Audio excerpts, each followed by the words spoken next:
While in quarantine, I've been showing my kids some older franchises, and I thought, as long as I'm watching these, I might as well talk about them on my channel. So today we're going to stop and rank the Mummy Trilogy plus the Scorpion King from the worst to the best.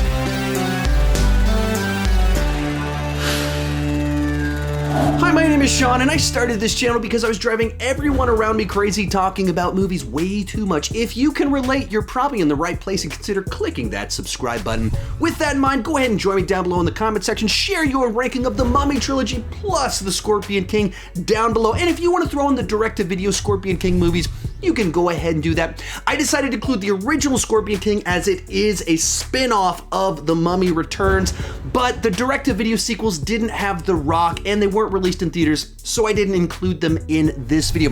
One more thing before we get started, if you want one of these I Talk Movies Too Much shirts, you can get it at my merch store. The link is down below in the description, and let's get started. Coming in last place is The Mummy, Tomb of the Dragon Emperor.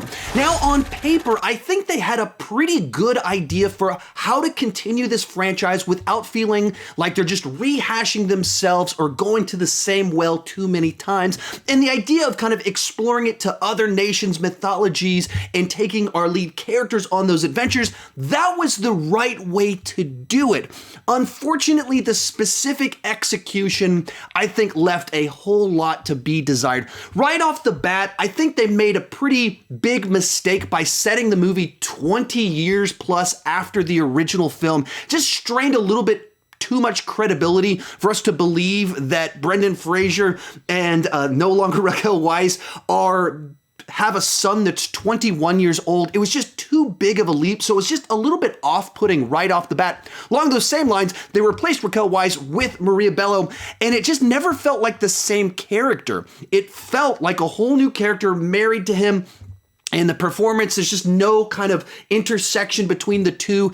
And so it just felt off right from the very beginning. They swapped out Steven Sommers for Rob Cohen, and just something got lost in translation. It got goofier at certain points in time, where I believe there's a scene where one of the Yetis does kind of like the goal symbol over his head. Stuff like that they had always been campy, but just went too far with it.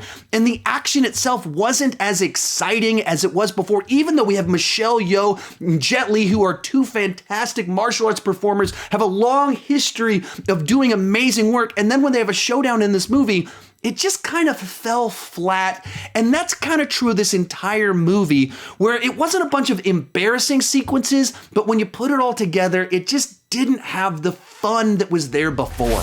In third place is The Mummy Returns. Now, this is an entirely watchable, still pretty fun sequel to the original film, but it came out just 2 years after the original Mummy, and it has a lot of the faults common to big blockbuster sequels that have a real quick turnaround. And what I mean by that is that the movie has a whole bunch of different ideas in different plot lines, but it doesn't feel like they had enough time to fully kind of work the script out before they had to just start filming. So they just kind of feel mashed together a little bit. They're all underdeveloped. So there's a lot of points where there's rehashes of things that happened in the original film. Original film has a big, gigantic mummy cloud of sand chasing people. This one has a big, gigantic mummy head of water chasing after people. Likewise, you have a plot line, once again, about the mummy trying to get his lost love, but it tries to double down on that, so it makes it a little bit too literal in a way where there's reincarnated people, and our characters suddenly have these deep reincarnation ties back to the mummy thousands of years in the past in a way that was like, just didn't fully feel quite believable. And then even the inclusion of the Scorpion King felt like they had two competing ideas for what they wanted to do with the sequel, and they just kind of squished them in there. So the prologue to the movie has the Scorpion King, and then he literally isn't in anything in the middle and just shows up about 10 minutes before the ending is done.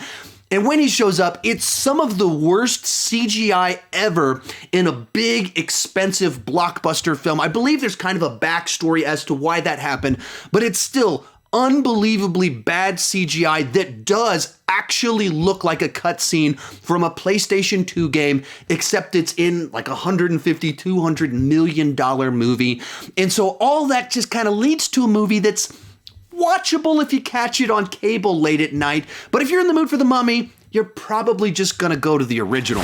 Our runner-up is The Scorpion King, a spin-off of The Mummy Returns, but it basically throws out all the mythology established in The Scorpion King to tell its own story about that character, and this is The Rock's first leading role in a film. For me, this movie is corny and campy as can be. It has a very simple and straightforward story, but it's also a movie that knows exactly what it is, and it just sticks to telling a fun adventure.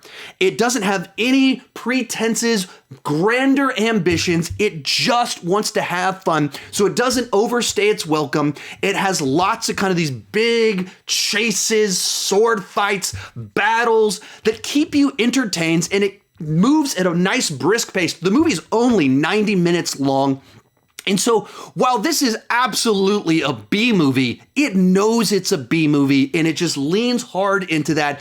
It just makes for a fun enough little adventure. But easily coming in first place is The Mummy. This Stephen Sommers blockbuster is equal parts mummy mythology and Indiana Jones homage, and it does a really nice job of blending it all together. It's jam-packed with action and adventure and relic hunting, but it also has plenty of horror elements inside of it as well. There's a deep mythology to it, but you get your action hero with his one-liners, the attitude, a little bit of romance thrown into it. And because of all of this, while the connections and influence of Indiana Jones is always very obvious, it never feels like a ripoff. It has its own distinct vibe and flair to it. Some of that is just Brendan Fraser is a little bit kind of a cornier actor, but he fits perfectly into this movie, and you can buy him as the action hero while he's a little bit goofy in certain points in time, and that gives it its own unique vibe, flavor, distinction to it. Add to that, you got a great score from Jerry Goldsmith.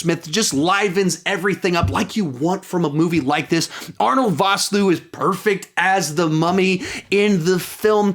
And just in general, it might not be a classic like the Indiana Jones trilogy from the 80s, but not everything needs to be a classic. It's just a fun adventure film that provides all of the stuff that you want from a movie like this. So without question, this one comes in at number 1. If you've enjoyed this video and want more like it, check out that video right over there.